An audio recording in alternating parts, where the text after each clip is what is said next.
Iran Israel সংঘাতে আবার উত্তপ্ত মধ্যপ্রাচ্য। শঙ্কা দেখা দিয়েছে এই সংঘাত গোটা মধ্যপ্রাচ্যে ছড়িয়ে যাওয়ার ফলে টালমাটাল জ্বালানি তেলের বিশ্ববাজার। উত্তেজনা আরও বাড়লে এবছর অপরিশোধিত তেলের দাম ব্যারেল প্রতি আবারও $100 ঘর ছাড়িয়ে যেতে পারে আশঙ্কা বিশ্লেষকদের। এরই মধ্যে ইরানের ক্ষেপণাস্ত্র ও ড্রোন হামলার পাল্টা জবাব দেওয়ার ঘোষণা দিয়েছেন ইসরায়েলের সামরিক প্রধান। এতে নতুন করে মধ্যপ্রাচ্যে যুদ্ধ ছড়িয়ে পড়ার উদ্বেগের মুখে দেখা দিয়েছে জ্বালানি তেলের সরবরাহ সংকটের আশঙ্কা। এতে বাড়ছে দাম। মঙ্গলবার ব্রেন্ট ক্রুডের দাম ঠেকেছে $90.67 আর West Texas Intermediate crude WTI এর দাম দাঁড়িয়েছে $85.97।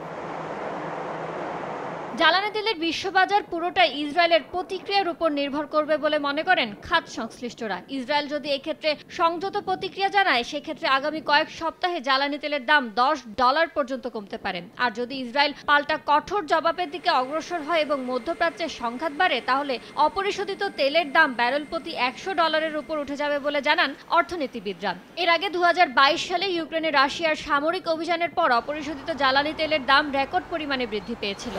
বিকাশে কম খরচে ক্যাশ আউটের লিমিট বেড়ে 50,000। প্রিয় এজেন্টও 2টা।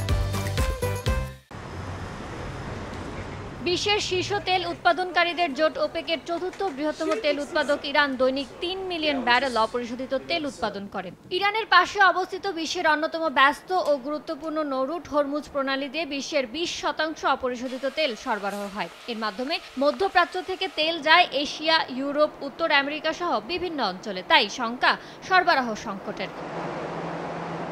ইয়ানুর শিফাত, সময় সংবাদ।